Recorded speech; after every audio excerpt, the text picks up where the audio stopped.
all, this is Skate, and that Fury sounds amazing. Sadly, Fury was broken, but I did manage to get that clip of them revving the engine while they were trying to repair it. I just can't describe how good it actually sounds in real life.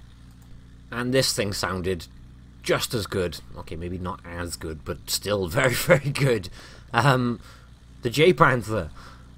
And sadly, this did break as well.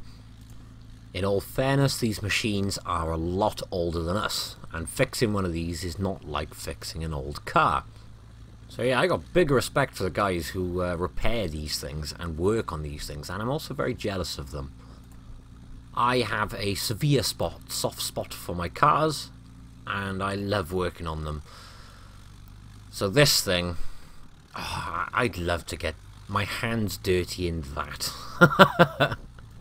But this video obviously isn't about getting my hands dirty. It's about Tankfest 2017, and it was an amazing one this year. In fact, I would say it's the best one yet. There were slight disappointments. For example, Tiger Run 131 wasn't going round on this occasion. Some of the other tanks weren't going round, but I still had an absolutely amazing time. Now, I got home and I started looking through my Tankfest footage, ready to obviously make a video. I took quite a lot. I'm talking well over a couple of hours worth of videos and a holy truck ton of photos. So I've spent hours cutting it down to try and make this video. And it was very hard to decide what stays and what goes in the video. But, for example, this bit of footage, I liked this because obviously this is the beautiful Comet which sits at tier 7, and in this clip you can see every single nitty-gritty little detail of this tank. And the same applies for the Centurion on the left of it. Yeah, it's nice to see a full shot of the tank, but it's also nice to go right up close and have a look at all the details on them. And this is one of the reasons I like Tankfest so much. It's not just a case of going to look at a tank in a museum. You get to see these things outside, working, covered in mud, in their natural environment. But of course, it's not just about the tanks. It's about the community, the players being there, and legends such as these. The guy saluting us right now is Earl Grey. If you play World of Warships, you probably already know who he is. And of course, the other gentleman is Aging Jedi. If you play World of Tanks, you know who he is. And this is one of the big things for me about Tankfest. It's getting to meet these guys again, catching up with these guys, and being able to chat with all the other contributors and all the players and community. I mean, on the screen now, obviously, we just had a Walker Bulldog. We've got T-55s, T-54s, and T-62s in front of us.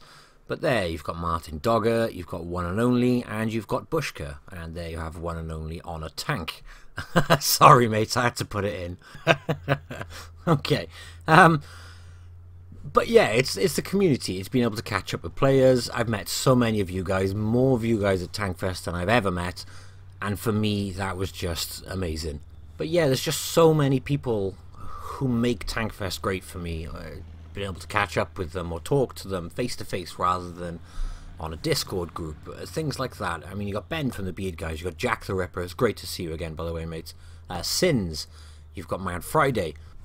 Obviously, all these guys are console contributors, and then you've got the PC contributors, people like Rita, people like Harkonnen, Aging Jedi, Quickie Baby. You've got Circumflexes, you've got Sir Havoc, who is absolutely hysterical. And a genuinely nice guy. All of them are, except Rita. She's a nice woman, not a nice guy, obviously. And obviously, I have my favourite bunch of Blitz friends, the Blitz contributors. Aminette, very close friend. You got Martin Dogger. First time I've met him face to face. Always chatting to him, but this is the first time I've got to meet him face to face. And the same with Bushka. He lives half a world away from me. And he came to Tankfest, so it was nice to chat with him properly as well. And it was all those guys which just make Tankfest fun and just amazing for me, because we get to spend the entire weekend or days just chatting and laughing. And although the Mighty Jingles wasn't with the contributors this year, we still had an opportunity to catch up with him. He still took the time to say hello to us all, which was absolutely great. And then it's you guys. I met so many of you. A lot more than I expected, actually. And genuinely, I think that made my weekend. I spent the vast majority of my weekend chatting to pretty much anyone who wanted to talk about tanks, which, when you're in Tankfest with over 20,000 people, yeah, I talked an awful lot. It's not like me to ramble, is it? Yeah. I'm gonna shut up now. Aside from that, obviously, I've got to thank the Wargaming staff. At the end of the day, they put on so much for us to do there, and I wouldn't have been there as a community contributor if it wasn't for the Wargaming staff inviting me.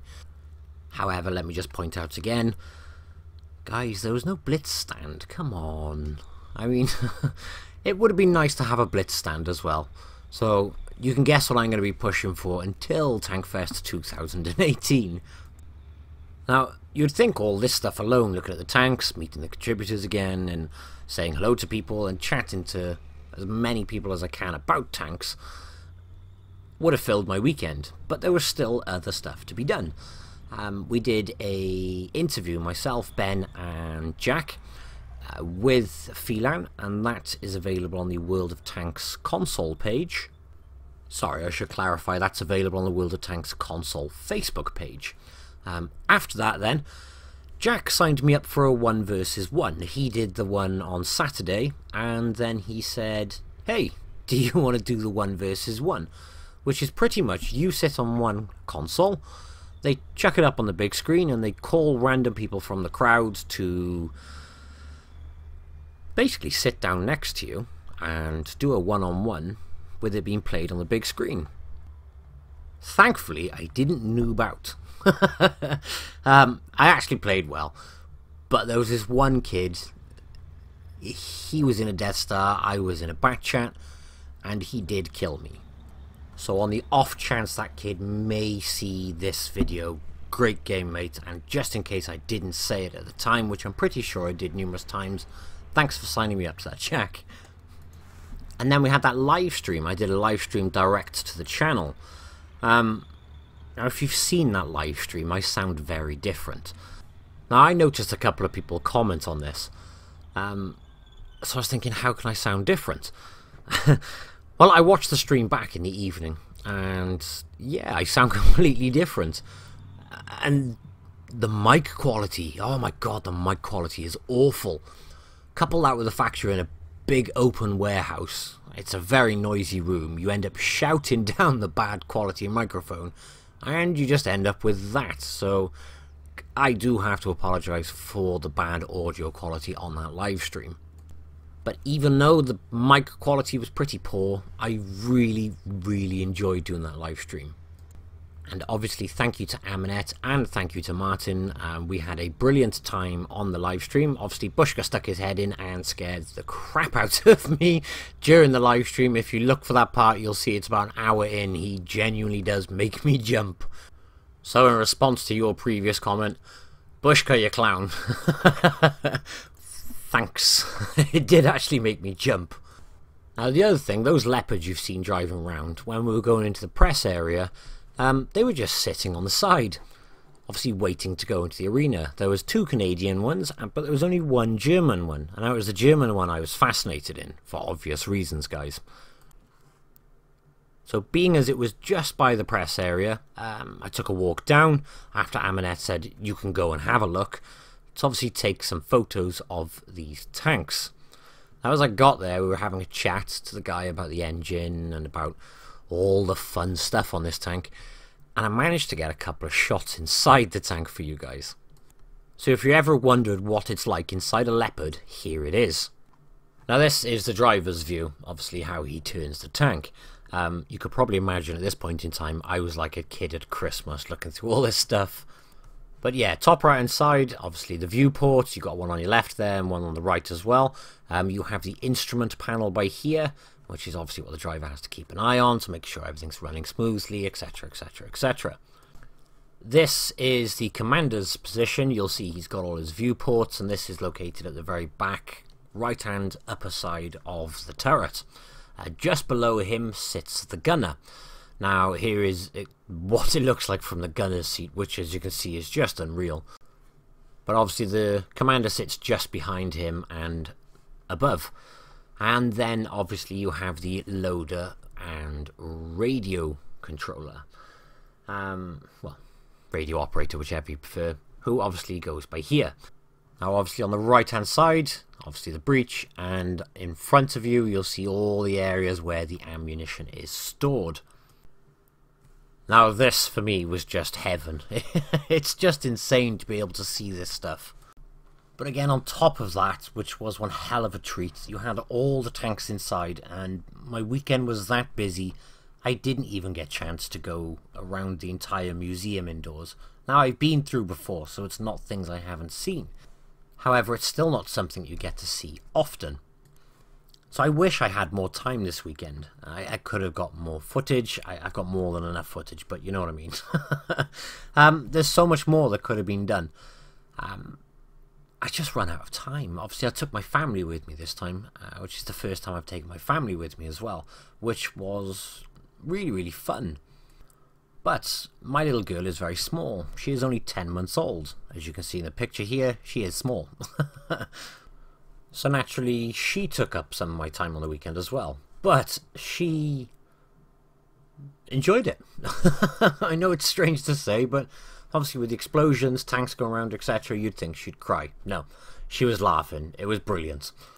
Also, while on that note, I do just want to thank this guy on the screen at the moment. This is Precy. He helps me out a lot in the background. Obviously, I work full-time, so does he.